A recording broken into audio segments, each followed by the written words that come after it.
filho ambicioso tenta expulsar a própria mãe, mas ela revela algo que ele, Dona Deolinda, sempre acreditou: que o amor de uma mãe era um porto seguro, uma rocha que nem as marés mais fortes poderiam abalar. Aos 72 anos, ela vivia em uma casa de paredes caiadas e janelas de madeira descascada, onde o cheiro de café passado no coador de pano, e de bolo de fubá recém-saído do forno, era o cartão de visitas para quem chegasse.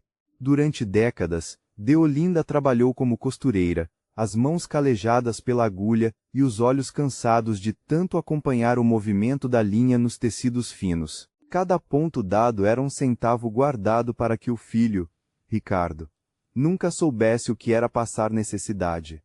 Ela costurava vestidos de noiva luxuosos enquanto vestia roupas simples, tudo para que ele pudesse frequentar as melhores escolas, e mais tarde, se tornasse um advogado de renome na capital. Ricardo era o seu orgulho, a luz dos seus olhos.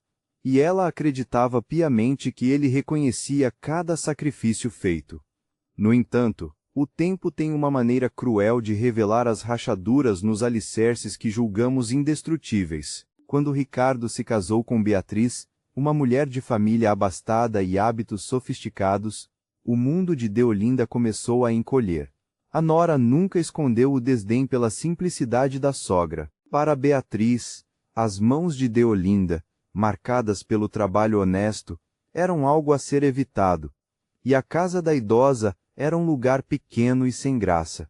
O conflito começou de forma silenciosa, com visitas que ficavam cada vez mais raras e ligações que morriam na caixa postal. O gatilho emocional dessa história não foi apenas a rejeição, mas a substituição do afeto pela conveniência financeira. Ricardo, deslumbrado pelo estilo de vida da esposa, passou a ver a mãe como um fardo social. Ele tinha vergonha do sotaque do interior e das histórias de quando precisavam dividir um único pão no café da manhã. A reviravolta aconteceu em um almoço de domingo, um dos poucos em que Ricardo apareceu. Ele não veio para comer o frango com polenta que Deolinda preparara com tanto carinho. Ele veio com papéis na mão. Disse que a casa dela era velha demais, perigosa para uma senhora sozinha, e que o melhor seria vendê-la para investir em um novo escritório de advocacia para ele, onde haveria um quarto de hóspedes luxuoso para ela. Deolinda, com a sabedoria de quem já viu muita chuva cair, percebeu o brilho de ganância nos olhos da nora e o silêncio covarde do filho. Ela assinou os documentos, mas não porque foi enganada, e sim porque queria ver até onde a ingratidão deles chegaria. Ela se mudou para o tal quarto de hóspedes, que na verdade era um quartinho de empregada nos fundos do apartamento moderno, frio e cinzento. Lá, ela era tratada como uma visita indesejada que limpava a própria sujeira, e não podia aparecer nas festas de Beatriz. O desprezo era tanto que, meses depois, Beatriz sugeriu que Deolinda fosse para uma casa de repouso, alegando que ela precisava de cuidados médicos que eles não podiam dar. Ricardo, o filho que ela carregou no colo, e por quem deu a vida, apenas acenou com a cabeça. Naquele dia, algo se quebrou no coração de Deolinda, mas também algo se acendeu. Ela arrumou sua mala pequena. Pegou sua máquina de costura antiga, a única coisa que não permitiu que vendessem, e saiu sem olhar para trás. Ela não foi para o asilo. Ela voltou para o vilarejo onde nasceu, um lugar de casas simples e pessoas de coração grande. Lá, uma antiga amiga de infância a acolheu. Deolinda decidiu que sua aposentadoria não seria o fim, mas um recomeço. Ela começou a costurar novamente, mas desta vez, não para clientes exigentes da cidade, e sim para as noivas pobres da região que não tinham condições de comprar um vestido. Ela usava retalhos, rendas doadas e sua habilidade magistral para criar verdadeiras obras de arte. A notícia se espalhou. A costureira sábia que transformava trapos em sonhos tornou-se uma lenda local. Enquanto isso, o castelo de cartas de Ricardo e Beatriz começou a desmoronar. O investimento no escritório foi um fracasso, pois Ricardo, sem o apoio moral da mãe e cercado por pessoas tão superficiais quanto ele, cometeu erros graves. Ele perdeu clientes, acumulou dívidas e Beatriz, ao ver que o dinheiro estava acabando, pediu o divórcio e levou o que restava. Desesperado e sozinho, Ricardo lembrou-se da mãe. Ele achou que a encontraria em um asilo público. Triste e abandonada, quando descobriu que ela estava no vilarejo, ele viajou até lá, esperando encontrar uma velha acabada. O que ele viu foi uma mulher exaltada. Deolinda estava no centro de uma pequena praça, rodeada por jovens que a ouviam como se ela fosse uma rainha. Ela havia aberto uma escola de costura comunitária, e seus vestidos eram agora exportados para boutiques de luxo que valorizavam o trabalho artesanal e humano. Ela não era apenas uma costureira, era uma mentora, uma líder, uma mulher que havia recuperado sua dignidade. Ricardo aproximou-se, com a roupa amassada e o olhar de derrota, pedindo perdão e dizendo que precisava de ajuda financeira para se reerguer. Deolinda o recebeu com um prato de comida, o mesmo frango com polenta de anos atrás. Mas quando ele começou a falar de dinheiro e de como a vida dele era difícil, ela o interrompeu com uma calma que cortava mais que tesoura afiada.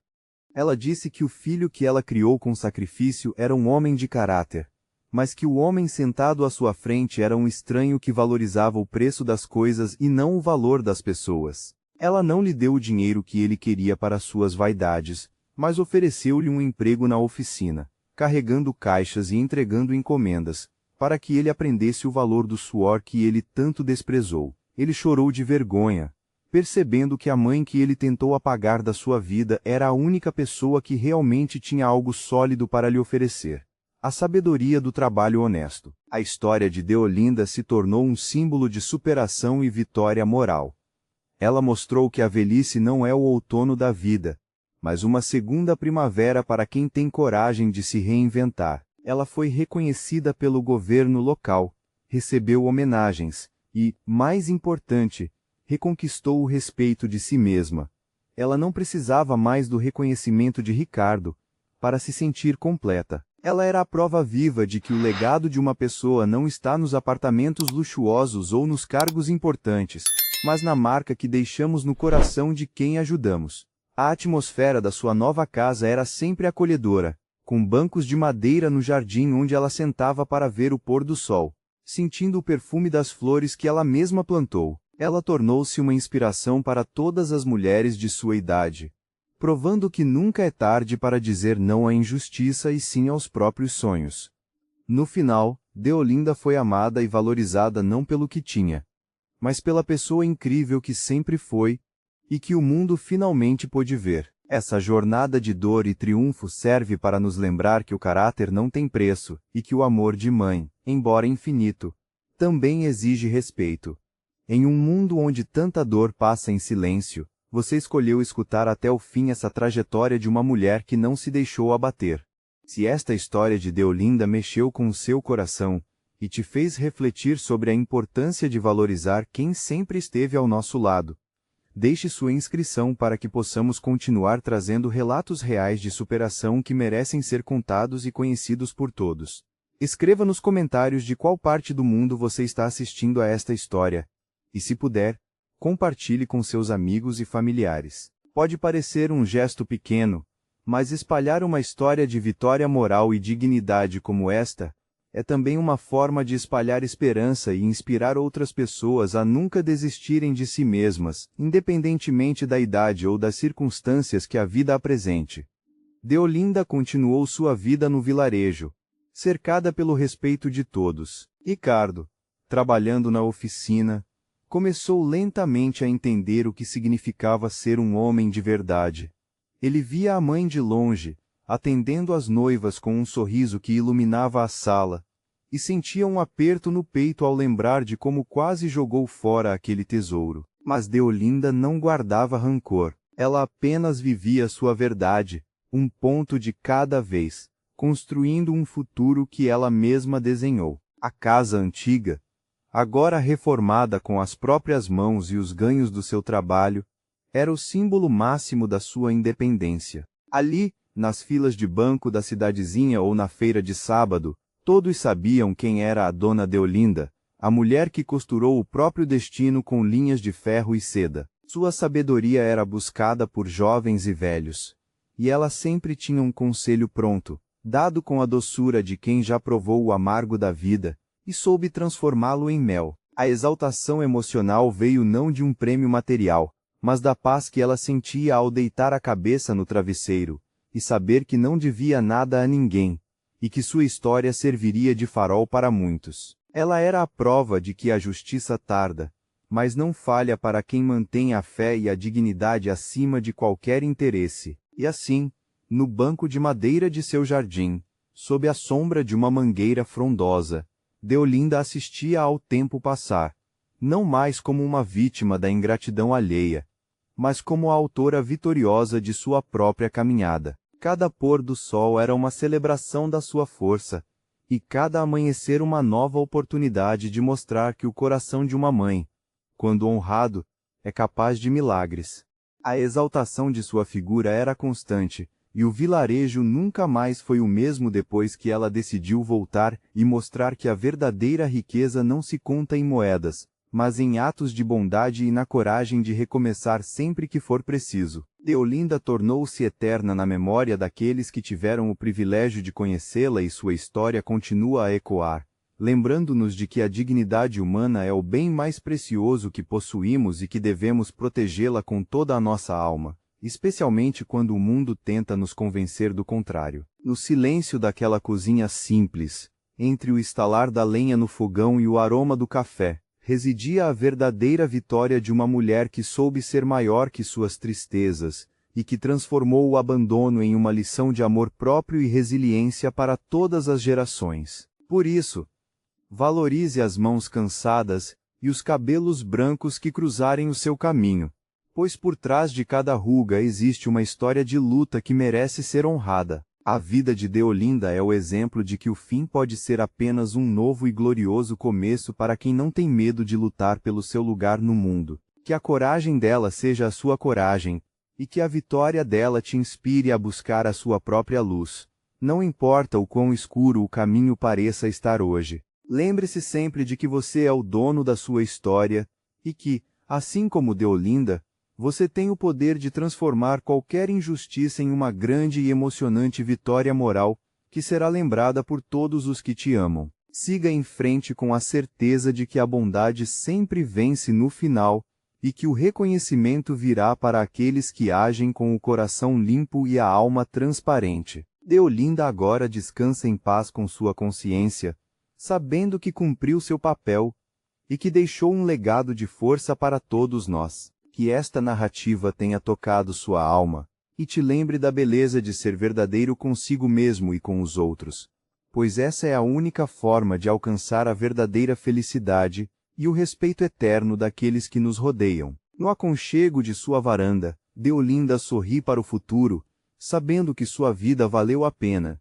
e que cada ponto de sua costura ajudou a bordar um mundo um pouco melhor e mais justo para todos os que vierem depois dela. E que assim seja para cada um de nós, buscando sempre a sabedoria e a exaltação da nossa própria essência humana diante de todos os desafios que a vida nos propuser. O clímax moral de sua existência foi entender que o perdão é um presente que damos a nós mesmos, mas que a confiança é algo que deve ser conquistado com atitudes e não apenas com palavras vazias. Deolinda foi vitoriosa porque soube distinguir um do outro e escolheu viver cercada apenas pelo que era autêntico e puro. Sua jornada termina aqui, mas sua lição de vida continuará viva em cada um de nós que teve a chance de ouvir seu relato e se emocionar com sua garra incomparável. Viva cada dia com a intensidade de quem sabe que o tempo é precioso, e que a maior riqueza é a paz de espírito que vem do dever cumprido e do amor, compartilhado sem interesses ou segundas intenções. Deolinda, a costureira de almas, nos ensina que a beleza real está na resiliência, e que a verdadeira exaltação vem de uma vida vivida com propósito e verdade absoluta. Que sua luz continue a brilhar e a guiar todos aqueles que buscam um caminho de honra e dignidade acima de tudo.